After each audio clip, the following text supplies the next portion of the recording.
Hi, I'm Stephen Huang. Sometime prospective student comes into my class will tell me, I just want to learn Tai Chi for health benefits. I'm not interested in martial art aspect at all. Well, we do have a program for that. That is our teachable course, Internal Exercise for Power and Vitality.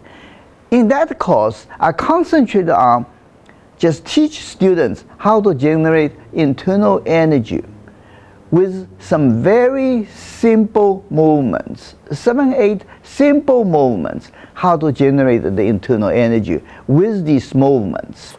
Now in that course, we don't talk about the martial art aspect very much at all. But if students want to go next step, learn the small circle Tai Chi form, then the knowledge about martial art intent of the form movements becomes crucial. Without that knowledge, I do not think students can go very far in learning the Tai Chi form. Well, let me use an example to illustrate that point. You all must heard about the move in the Tai Chi form, single whip, forming a hook with the hand, single whip. I will need my videographer over to illustrate that point. So, Annette, I snuck my hand under the opponent's chin and roll my hand and stretch his head backwards. Stretch his head backwards. Thank you, Annette. So that single whip move is like this. The important moment of this movement is roll the hand, and you have the support by the internal energy upward. And we have movement in the form look like this.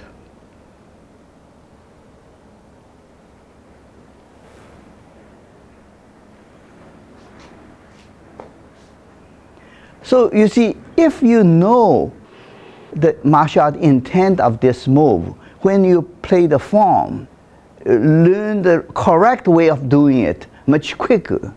I saw some of the practitioners, probably they don't know about the application. They just isolate the hand, kind of do this, without any involvement other parts of the body.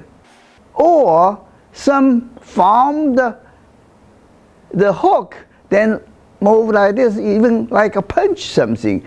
You're going to break your wrist when you do that, if you punch something.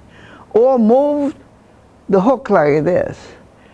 You see, if you know the application, you know the key is the moment you roll your hand. You have to actually let it go afterwards, because this is a very weak posture. You can't try to maintain it.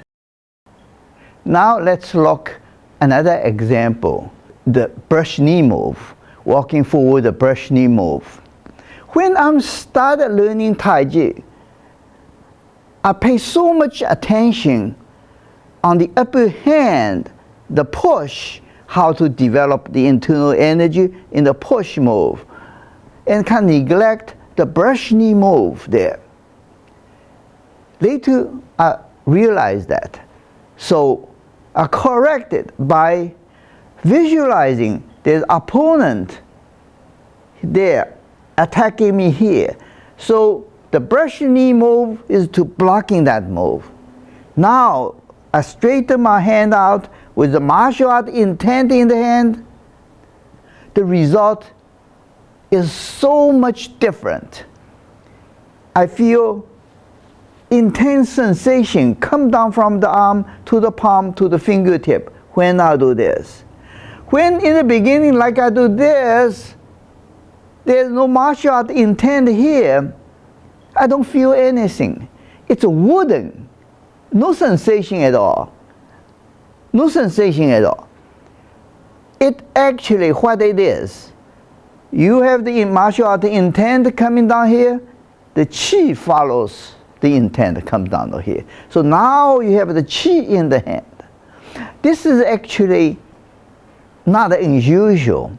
For those who study Qigong exercise, you know you have this technique of mental visualization and a mental intent to direct the Qi in your body. So here is the same thing.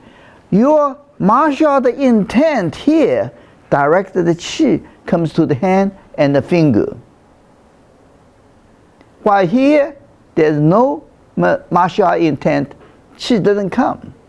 So if you want to take advantage of the Tai Chi Form practice to develop a Qigong, you still need to know martial art intent in the movements.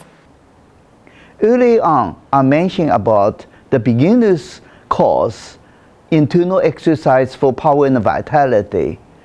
Now in that course, I was able to break down or dissect these simple movements and illustrate how do you generate internal energy with these simple movements.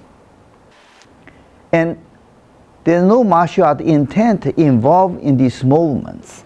But Tai Chi Form, the small circle Tai Chi Form, the movements are based upon martial art concepts they develop that the Tai Chi Form. And also, the movements are much more complex, not in these simple movements. So the martial art intent in these movements is a tool now to develop the internal energy. Let's take a look at more examples of it in the walking forward brush knee movement.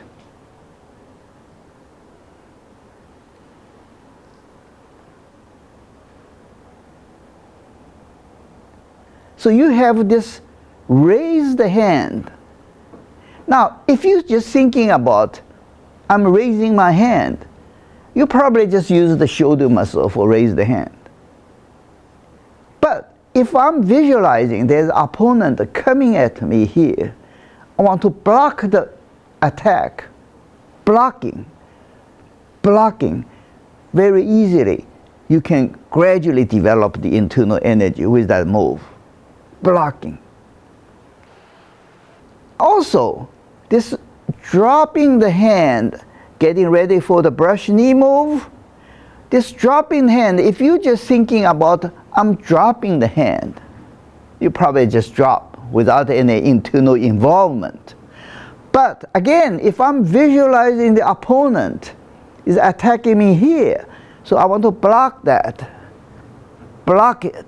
So now there's internal energy come with the dropping the hand and then brush knee. The internal energy move, the brush knee move. So now the whole walking forward, this brush knee, every move has internal energy behind it. The beginner's course, internal exercise for power and vitality, is a prerequisite before one starts on the small circle Tai Chi course. It provides some important concepts before one starts on the form course. But then, in the form course, the student has to start developing the ability of utilizing martial art intent in their movements. Then you will achieve the goal of play the Tai Chi Form. Every move has internal energy. The internal energy was circulating in the body. Your Qi was circulating in the body. And this is the goal you needed to achieve.